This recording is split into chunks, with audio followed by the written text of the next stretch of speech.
ബാക്കിയുണ്ടെന്ന് ഞാൻ വിചാരിച്ചു.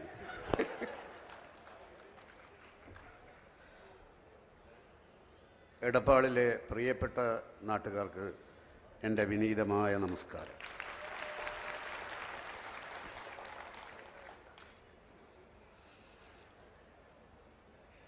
നമ്മൾ ചെറിയ പുസ്തകത്തിൽ, ചെറിയ ക്ലാസ്സിലുള്ള പുസ്തകത്തിൽ വായിച്ചിട്ടുള്ളതാണ്, പഠിച്ചിട്ടുള്ളതാണ്. ഇന്ത്യ എൻ്റെ രാജ്യമാണ്, എല്ലാ ഇന്ത്യക്കാരും നമ്മുടെ സഹോദരീ സഹോദരന്മാരാണ്. പക്ഷേ ഇന്ത്യയിലെ ഇതര സംസ്ഥാനക്കാരുമായിട്ട് നമ്മൾ കാണാറുപോലുമില്ല, നമ്മൾ സംസാരിക്കാറില്ല, വാങ്ങലും കൊടുക്കലുകളുമില്ല. അടുത്ത കാലത്ത് ബംഗാളിൽ നിന്നും ഒറീസയിൽ നിന്നും അതുപോലെ ബീഹാറിൽ നിന്നൊക്കെ ഉള്ള തൊഴിലാളികൾ വന്നിട്ടാണ് ഇങ്ങനെയൊക്കെ ഉള്ള ആൾക്കാരെ കുറേയൊക്കെ നമ്മൾ പരിചയപ്പെടുന്നത്. അല്ലാതെ വിദ്യാഭ്യാസവും വിവരമുള്ള ആൾക്കാർ അങ്ങോട്ടും ഇങ്ങോട്ടും സംസ്ഥാനങ്ങളിൽ വളരെ കുറച്ച് ശതമാനം ഒരു ഇൻറ്ററാക്ഷൻ ഉണ്ടാകുന്നുണ്ട്. അല്ലാത്തവർ തമ്മിൽ യാതൊരു ഇൻറ്ററാക്ഷനും സാധാരണ ജനങ്ങളുമായിട്ടില്ല. ഭാഷ വേറെ, സംസ്കാരം വേറെ, ആകപ്പാടെ ഒരു പരിചയക്കുറവാണ്. അപ്പോൾ ഈ സരസ് മേള എന്ന് പറയുന്നത് ശരിക്കു പറഞ്ഞാൽ ആദ്യമായിട്ട് ഇത് ശരിക്കും ഒരു ഭാവനാപൂർണമായ ഒരു പരിപാടിയായിട്ടാണ് എനിക്ക് തോന്നുന്നത്. ഇന്ത്യയിലെ ജനങ്ങൾക്ക് പരസ്പരം കാണാനും ഇടപഴകാനും പരസ്പരം മനസ്സിലാക്കാനുമുള്ള ഒരു മഹത്തായ അവസരമായിട്ടാണ് ഞാനിതിനെ കാണുന്നത്. ഈ പരിപാടിയിലേക്ക് എന്നെ ക്ഷണിച്ചത് ബഹുമാനപ്പെട്ട മന്ത്രി ശ്രീ KT ജലീലാണ്. രണ്ട് കാരണങ്ങൾ കൊണ്ട് എനിക്ക് അദ്ദേഹത്തെ ഇഷ്ടമല്ല. ഒന്ന്, അദ്ദേഹം സുന്ദരനാണ്. പിന്നെ എന്നെക്കാളും വിദ്യാഭ്യാസവും ഉണ്ട്. ഈ രണ്ട് കാരണങ്ങൾ കൊണ്ടും അദ്ദേഹത്തെ എനിക്ക് ഇഷ്ടപ്പെടാൻ സാധിക്കുന്നില്ല. എന്നിട്ടും ഞാൻ വന്നു. കാരണം എന്താണെന്ന് വെച്ചാൽ അദ്ദേഹം ആത്മാർത്ഥതയും കഴിവും സത്യസന്ധതയും ഒക്കെയുള്ള ഒരു രാഷ്ട്രീയക്കാരനാണെന്ന് ഞാൻ മനസ്സിലാക്കിയിട്ടുള്ളത് കൊണ്ടാണ്. ഇവിടെ വർഗീയതയെപ്പറ്റി സംസാരിക്കാൻ ഞാൻ പണ്ടൊരു വർഷം മുമ്പ് ഒരു ചാനലിൽ എൻ്റെ ജീവിതത്തിൻ്റെ ഒരു ഏട് ഒരു ഇൻ്റർവ്യൂ ചെയ്യുന്ന ആൾ ചോദിച്ചപ്പോൾ ഞാൻ പറഞ്ഞിരുന്നു.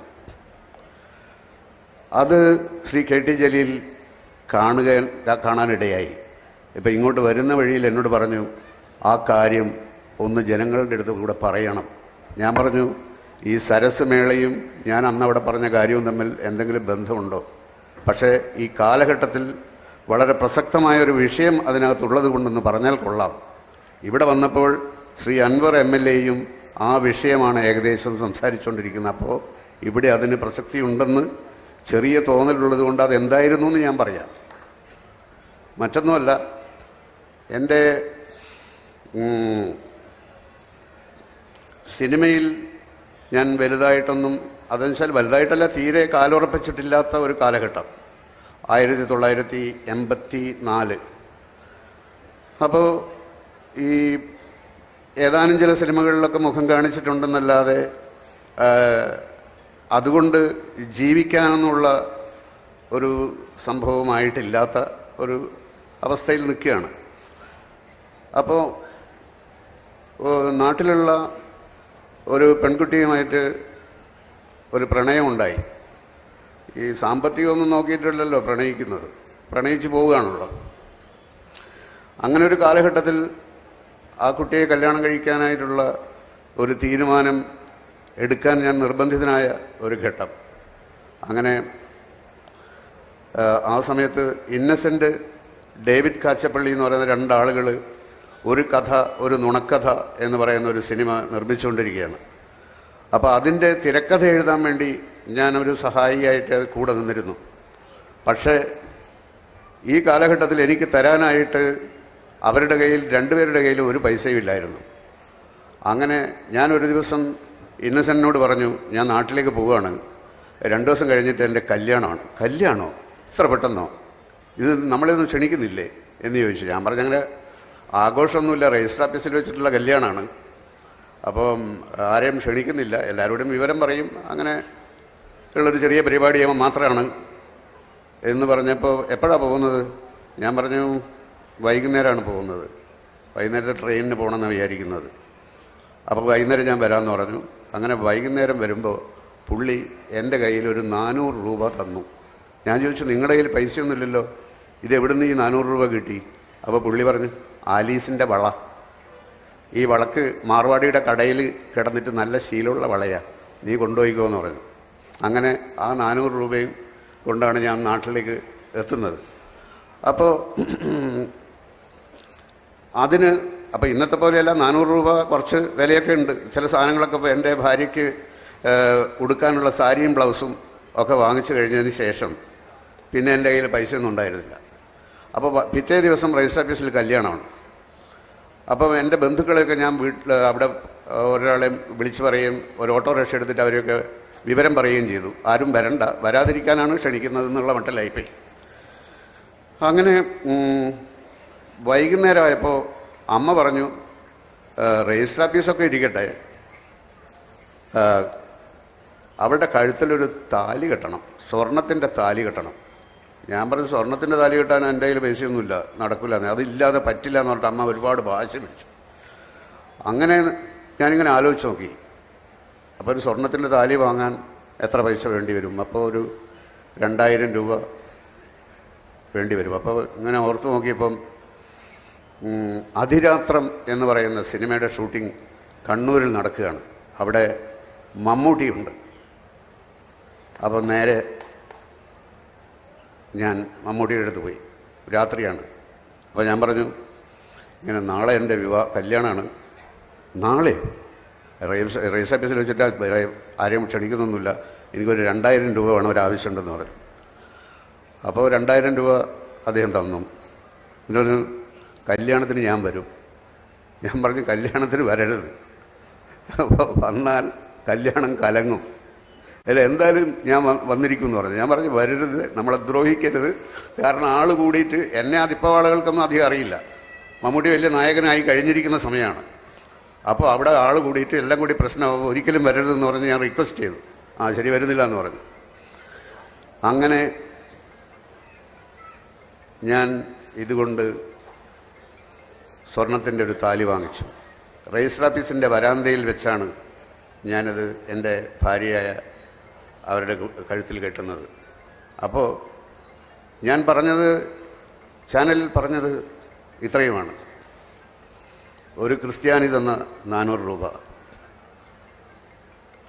മുസ്ലിമായ മമ്മൂട്ടി തന്ന രൂപയ്ക്ക് ഹിന്ദുവായ പെൺകുട്ടിയുടെ കഴുത്തിൽ ഞാൻ കെട്ടിയ സ്വർണത്താലി.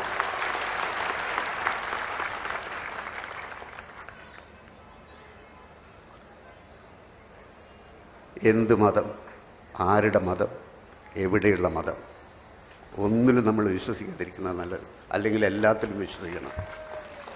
എൻ്റെ നാട് എന്ന് പറയുന്ന പാട്യം എന്ന് പറയുന്ന ഗ്രാമത്തിൽ ജീവിച്ചിരുന്നപ്പോൾ എൻ്റെ ജാതി എന്ത്, എൻ്റെ മതമെന്ത് എന്ന് എനിക്കറിയില്ലായിരുന്നു. അവിടെ രാഷ്ട്രീയം മാത്രമേ ഉണ്ടായിരുന്നുള്ളൂ. ഞാൻ തിരുവനന്തപുരത്തേക്ക് എത്തുമ്പോഴാണ് ജാതിയുണ്ട്, മതമുണ്ട് എന്നൊക്കെ അറിയുന്നത്. അവിടെ പേരുകൾ മാത്രമേ ഉള്ളൂ എൻ്റെ നാട്ടിൽ. അങ്ങനെയുള്ള ഒരു നാട്ടിൽ നിന്ന് വന്നയാളാണ് ഞാൻ. അപ്പോൾ എനിക്കറിയാം, എൻ്റെ അമ്മയുടെ വീട്ടിൽ അവിടെ ചുറ്റുപാടും എല്ലാം മുസ്ലിം കുടുംബങ്ങളാണ് ഉണ്ടായിരുന്നത്. ഞങ്ങൾ അങ്ങോട്ട് പോകുന്നു, അവരിങ്ങോട്ട് വരുന്നു, ഒരു കുടുംബം പോലെയാണ് കഴിഞ്ഞിരുന്നത്. പിന്നീട് എങ്ങനെയൊക്കെയോ ആരൊക്കെയോ രാഷ്ട്രീയ മുതലെടുപ്പ് നടത്താൻ വേണ്ടിയിട്ടൊക്കെ മനസ്സ് മാറ്റാൻ വേണ്ടി പലരും പലതും ചെയ്തിട്ടുണ്ടാവാം, അറിയില്ല. നമുക്കറിഞ്ഞുകൂടാത്ത ഒരുപാട് കാര്യങ്ങൾ, ഒരുപാട് മുതലെടുപ്പുകൾ. അല്ലാതെ മനുഷ്യൻ യഥാർത്ഥത്തിൽ പണ്ട് നമ്മുടെ നാട് എന്ന് പറയുന്നത് വളരെ മോശം ആയിരുന്നു. വിവേകാനന്ദൻ എന്ന് പറയുന്ന ആൾ കേരളം ഒരു ഭ്രാന്താലയമാണ് എന്ന് പറഞ്ഞത് എന്തുകൊണ്ടായിരുന്നു എന്ന് പലപ്പോഴും ഞാൻ ആലോചിച്ച് നോക്കിയിട്ടുണ്ട്. അപ്പോൾ എനിക്ക് മനസ്സിലായി, ചട്ടമ്പി സ്വാമികളുടെ ആത്മകഥ വായിച്ചപ്പോൾ അതിനകത്ത് തിരുവിതാംകൂർ ഭാഗത്തുണ്ടായിരുന്ന ജാതി വ്യവസ്ഥയെക്കുറിച്ച് പറഞ്ഞത് കേട്ടിട്ട് ഞാൻ അന്തം വിട്ടു പോയിട്ടുണ്ട്. അതായത് മറ്റൊന്നുമല്ല, ബ്രാഹ്മണൻ്റെ 32 അടി ദൂരത്ത് മാത്രമേ നായർക്ക് നിൽക്കാൻ പാടുള്ളൂ, അയിത്തം. നായരുടെ 32 അടി ദൂരത്ത് മാത്രമേ ഈഴവന് നിൽക്കാൻ പാടുള്ളൂ. ഈഴവൻ്റെ 32 അടി ദൂരത്ത് മാത്രമേ പൊലയന് നിൽക്കാൻ പാടുള്ളൂ, അയിത്തം. ഈ നായർക്ക് ബ്രാഹ്മണൻ്റെ 32 അടി ദൂരത്ത് നിൽക്കേണ്ടി വരുന്നതിൽ വളരെയധികം അമർഷമുണ്ട്. എങ്കിലും ഈഴവനെ കൃത്യമായി അവർ 32 അടി ദൂരത്ത് നിർത്തിയിരുന്നു. ഇതുതന്നെയാണ് ഈഴവൻ്റെയും അവസ്ഥ. നായരോടും ബ്രാഹ്മണനോടും അമർഷമുണ്ട്, പക്ഷെ പൊലയനെ 32 അടി ദൂരത്ത് തന്നെ നിർത്തിയിരുന്നു. അങ്ങനെ ഒരു വൃത്തികെട്ട സംസ്കാരത്തിൽ നിന്ന് വൃത്തികെട്ട അവസ്ഥയിൽ നിൽക്കുന്ന കേരളത്തെ നോക്കി വിവേകാനന്ദൻ ഭ്രാന്താലയം എന്ന് വിളിച്ചതിൽ യാതൊരു തെറ്റുമില്ല. അപ്പോൾ അവിടുന്നൊക്കെ കേരളം മാറി, അവിടുന്നൊക്കെ കേരളം രക്ഷപ്പെട്ടു. പക്ഷേ പുതിയ പ്രതിസന്ധികൾ പലപ്പോഴും പല ഘട്ടങ്ങളിലുമായി വന്നുകൊണ്ടിരിക്കുന്ന കാലഘട്ടത്തിൽ തീർച്ചയായും മനുഷ്യൻ എന്ന് പറയുന്ന ഒരു മതം മാത്രം നമുക്ക് മതി. അത് എൻ്റെ നാട്ടിൽ, അതായത് ചെറുപ്പത്തിൽ എൻ്റെ വീട്ടിൽ നിന്ന് എൻ്റെ അച്ഛൻ കമ്മ്യൂണിസ്റ്റുകാരനായിരുന്നു, അമ്മ കോൺഗ്രസ് ആയിരുന്നു. ഞാൻ ഇതിൻ്റെ ഇടയിൽപ്പെട്ടിട്ട് രണ്ടും കെട്ടവനായി. അപ്പോൾ അച്ഛനും അമ്പലത്തിൽ പോകില്ല, അമ്മയും പോകില്ല, ഞങ്ങൾ ആരും പോകാറില്ല. ഞങ്ങൾക്ക് അങ്ങനെ ഒരു ശീലമേ ഇല്ല. അപ്പോൾ അങ്ങനെ ദൈവവിശ്വാസം അങ്ങനത്തെ സംഭവങ്ങളൊന്നും നമ്മളെ ബാധിച്ചതേയില്ല. പക്ഷെ ഞാൻ ആദ്യമായിട്ട് ഒരു സിനിമ ഷൂട്ട് ചെയ്യാൻ വേണ്ടി ശബരിമലയിൽ പോകേണ്ടി വന്നു. ചിന്താവിഷ്ടിയായ ശ്യാമള എന്ന് പറയുന്ന സിനിമ. അപ്പോൾ ഞാൻ അഭിനയിക്കുകയും ഞാൻ ഡയറക്റ്റ് ചെയ്യുകയും ചെയ്യുന്ന സിനിമയാണല്ലോ. അപ്പോൾ അതിൻ്റെ ഒരു ഷൂട്ടിങ്ങിൻ്റെ ബ്രേക്ക് ടൈമിൽ പോലീസ് ഉദ്യോഗസ്ഥന്മാർ അവരും ദീക്ഷയൊക്കെ എടുത്തിട്ട് നോമ്പൊക്കെ എടുത്തിട്ട് വന്നിരിക്കുകയാണ്. അപ്പോൾ ഒരു ബ്രേക്ക് ടൈമിൽ എന്നോട് ചോദിച്ചു, തൊഴുതോ? ഞാൻ പറഞ്ഞു ഇല്ല. തൊഴണ്ടേ? ഞാൻ പറഞ്ഞു വേണ്ട. ഇവിടം വരെ വന്നിട്ട് തൊഴാതെ പോവുകയെ. അപ്പോൾ എനിക്ക് മനസ്സിലായി പുള്ളി ഒരു തീവ്രവാദിയാണ്. അപ്പോൾ തർക്കിക്കാൻ നിന്നിട്ട് കാര്യമില്ല എന്ന് മനസ്സിലായിരുന്നു. ഞാൻ പറഞ്ഞു അതല്ല, ഞാൻ വ്രതമൊന്നും എടുത്തിട്ടില്ല. ഈ താടി കണ്ടില്ലേ, ഒട്ടിച്ച താടിയാണ്. ആ ക്യാരക്ടർ ചെയ്യാൻ വേണ്ടി ഒട്ടിച്ചു വെച്ച താടിയാണ്. അപ്പോൾ ഈ വ്രതമൊക്കെ എടുത്ത് വരുന്ന, നിഷ്ഠയോടുകൂടി വരുന്ന ആൾക്കാരുടെ ഇടയിൽ ഞാൻ ഒന്നും ചെയ്യാതെ പോയി തൊഴുന്നത് ശരിയല്ലല്ലോ. അപ്പോൾ അദ്ദേഹം പറഞ്ഞു അതൊക്കെ അയ്യപ്പൻ അറിയാം. അവിടെ പിന്നെ വേറെ തർക്കിക്കാൻ പറ്റില്ല എന്ന് മനസ്സിലായപ്പോൾ ഞാൻ പറഞ്ഞു എന്നാൽ തൊഴാം എന്ന് പറഞ്ഞു. അങ്ങനെ ഞാൻ തൊഴാൻ പോയി. ഇപ്പോൾ വ്രതമൊക്കെ എടുത്തിട്ടുള്ള ആൾക്കാരെ ഒരു സെക്കൻഡ് പോലും തൊടാൻ അനുവദിക്കാതെ പിടിച്ച് തള്ളിക്കൊണ്ടിരിക്കുക. ഇതൊന്നും ചെയ്യാത്ത എന്നെ ഞാൻ അങ്ങോട്ട് മാറിയോ എത്ര നേരം വേണമെങ്കിലും തൊഴുതോളൂ എന്ന് പറയാണ്. അപ്പോൾ ഈ ചിന്താവിഷ്ടിയായ ശ്യാമള എന്ന് പറയുന്ന സിനിമ കണ്ടിട്ടുള്ളവർക്ക് മനസ്സിലാവും. നമ്മുടെ അതിനകത്ത് ദൈവം എന്ന് പറയുന്നത്, അതിനെപ്പറ്റിയുള്ള ഡെഫിനേഷൻ നന്മയാണ്, സ്നേഹമാണ്, നാം ചെയ്യുന്ന സൽപ്രവൃത്തികളാണ് ദൈവം എന്നൊക്കെ. അതൊക്കെ എൻ്റെ ആശയമാണ്. എൻ്റെ ആശയം എന്ന് വെച്ചാൽ ഞാൻ വിശ്വസിക്കുന്ന. ഇപ്പം പല ദൈവത്തെക്കുറിച്ച് പറയുകയല്ല, ദൈവത്തിൻ്റെ ഏറ്റവും എനിക്കിഷ്ടപ്പെട്ട ഒരു ജെറാൾഡ് റൂഡ് എന്ന് പറയുന്ന ഒരു തത്വചിന്തകൻ്റെ ഒരു വാക്ക് അടുത്ത കാലത്തല്ല, ഒരു 1-2 വർഷം മുമ്പാണ് ഞാൻ വായിച്ചത്. അദ്ദേഹം പറയുന്നത്, ദൈവമുണ്ടോ എന്നെനിക്കറിയില്ല, ഇല്ലാതിരിക്കുന്നതാണ് ദൈവത്തിൻ്റെ അന്തസ്സിന് ഏറ്റവും നല്ലത്. അപ്പോൾ നിങ്ങളെ ദൈവവിശ്വാസി അല്ലാതെ ആക്കാനൊന്നും പറയുന്നതല്ല. ഞാൻ യുക്തിവാദിയുമല്ല, എനിക്ക് അതിലും വിശ്വാസമില്ല. പക്ഷേ നമ്മൾ ചെയ്യുന്ന പ്രവൃത്തികളെല്ലാം നല്ലതാണെങ്കിൽ ആ പ്രവൃത്തിയിലെല്ലാം ദൈവമുണ്ടാവും എന്ന് വിശ്വസിക്കുന്നതാണ് ഏറ്റവും നല്ലത് എന്ന് ഞാൻ കരുതുന്നു. ദൈവവിശ്വാസികൾ മോശം കാര്യങ്ങൾ മാത്രം ചെയ്തിട്ട് ദൈവത്തെ തൊഴുതുകൊണ്ട് ഒന്നും കിട്ടാൻ പോകുന്നില്ല. സൽപ്രവൃത്തികൾ ചെയ്യുകയാണെങ്കിൽ അതിനേക്കാളും വലിയ ദൈവവുമില്ല. എല്ലാവർക്കും ആശംസകൾ നേരുന്നു. ഈ സരസ് മേള ഓൾറെഡി ഒരു വലിയ വിജയമായി കഴിഞ്ഞു എന്ന് പറയുന്നു. കേരളം അങ്ങോളം ഇങ്ങോളം ഈ സരസ് മേള ഉണ്ടാവട്ടെ, ഇന്ത്യയിലെ ജനങ്ങൾ അടുത്തിടപഴകാനുള്ള അവസരം ഉണ്ടാവട്ടെ എന്ന് ആശംസിച്ചുകൊണ്ട് ഞാൻ നിർത്തുന്നു. നമസ്കാരം.